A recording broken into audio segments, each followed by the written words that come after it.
Hello, my name is Nikki, and welcome back to another Let's Draw. Today we're doing another portrait, and today's painting is actually another black and white. Loved this piece. I love how this one came out. The final product of this one is one of my favorites. It's really, the render of it really came out really nice, and the values and everything I thought were pretty good compared to the reference, and for my own expectations of myself. I really liked it. Not only was this a good result, it was a fun piece to do. I actually really enjoyed the process, like from sketching to painting. Everything was a lot of fun. Like, you know, fixing and correcting things wasn't like frustrating or anything like that. It was an enjoyable one. Really liked it. I don't know why. It's just, maybe it's the fact that it's black and white is not as challenging as, you know, the color ones, or maybe because it was like a straightforward look of the face. I don't know. And I really liked her expression. She has this like slightly perturbed look on her face, a slight furrowing of the brow. I tried to capture that in my piece. It wasn't like the exact expression captured, but it was pretty darn close, and I was very happy with it.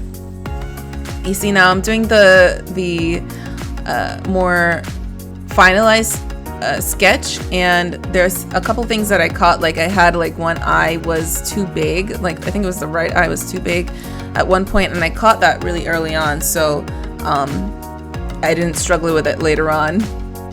But like most of the proportions of this one came out pretty close to the reference. I was very happy with that. So the reference of this one had really good contrast. I thought it worked really well as a practice piece to draw from. The lights and shadows were very clearly delineated. I was able to pick them up easily on my piece, you know, replicate them from the reference. So I was very happy with this reference.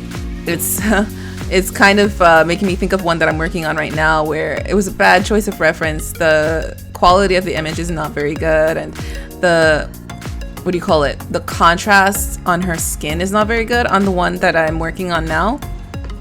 So it's kind of a frustrating experience right now, and because I'm relying on the reference, it's making it harder. I think I'm gonna have to like change my approach with that one, and kind of like use my imagination to figure things out, because it's really frustrating. Like, looking at this one and remembering how much fun it was to do, especially like this phase, this coloring blocking phase, is like, it's making me realize how frustrating the one I'm doing right now is.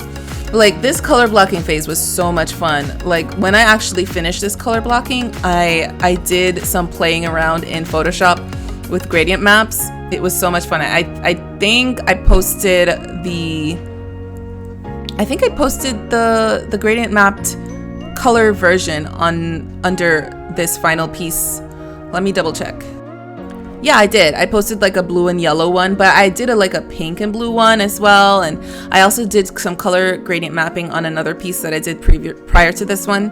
I think it was a Fading Existence. I did some color gradient mapping on that one too. It was so much fun, and it's because this color blocking phase, you've got a lot of the shadows and the lights down, so it's like this very graphic look to it that really is fun, and I really loved it. So when I did play around with that at the end of this, just before render, it was so much fun.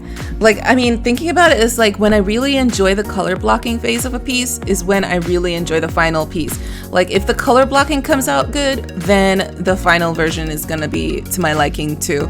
It's kind of like a foretelling piece, or foretelling method, I guess.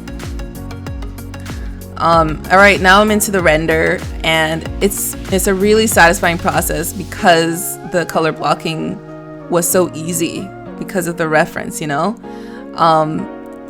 Pieces like these make me feel so happy to paint because it's so gosh darn satisfying.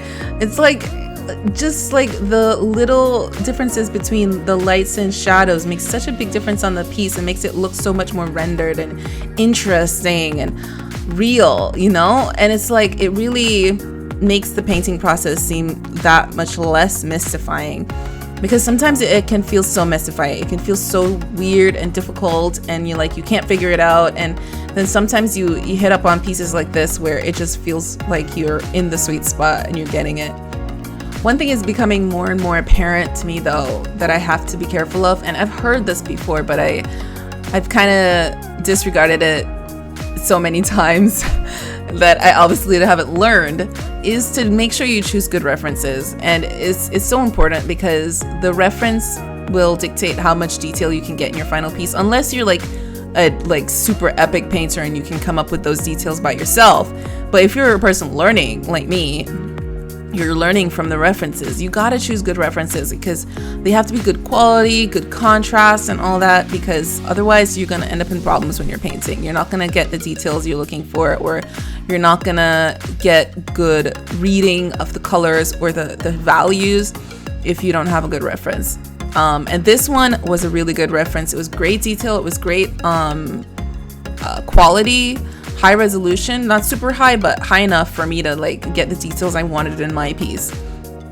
So it really helps to have a good reference, and it's really important to have good reference in the future. So I feel like that's the reason I'm struggling with the one I'm doing right now, is because the quality of that reference is not very good. I feel like I don't want to quit it, but I also feel like I want to quit it.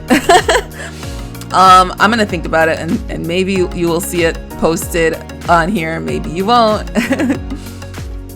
I do have one criticism for this piece, and that was the eyes. Like, the eyes themselves aren't so bad, it's like the shape of the eye. The shape of the eye is kind of, I don't know, it's this boring oval. It's not the shape in the reference as much. The reference is a little bit different than mine. And I didn't even notice this until like I only recently did I look at it and notice this problem with the eyes. And I looked at the eyes before and it's like, why does it look different? I couldn't really pick out what was wrong, but looking at it later on, I was able to see, oh, okay, that's what's wrong. And I did have some like asymmetry issues too while I was painting this. Like you can see with the lips, one side is a little bit wider than, or not wide, yeah, wider out, is farther out than the other. I do eventually fix this, not perfectly, but enough so that it was passable. It annoyed me for a while, and I was like, I'm gonna have to go into Photoshop to fix this, but I did end up fixing it here in Paint Tool Sci, where I'm painting right now.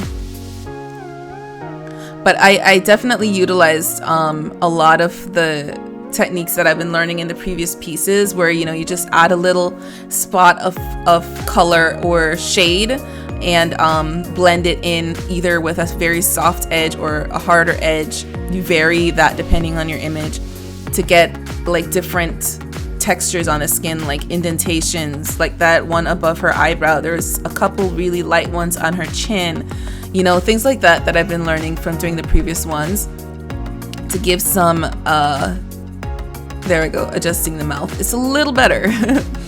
Yeah, to give something different on the skin. But the skin is pretty much done, and I love it. I love it so much. I really love how it came out.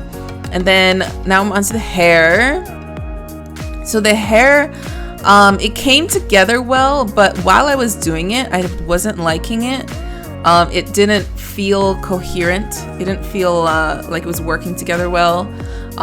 But like as it progresses, it works, and it fades into the background nicely. I feel like I could have done something with the strands over the shoulder a little bit. I do eventually add like a shadow on the shoulder so it doesn't stand out so starkly. That worked. But like my blending techniques, I was just using my hairbrush, my regular hair texture brush, and just kind of going over where I put the shadows and blending it into the lights. And then later on I added some strands on top of it, some highlighted strands like I did on the cheeks, but on top of the hair. But yeah, that's it. My favorite one so far. Really love how this one came out. I hope you did too. If you did, please leave a comment down below, hit that like button, and maybe even come check me out on Twitch one day and chat with me and hang out. Anyways, thanks so much for watching. Hope you enjoyed, and I'll see you next time. Bye.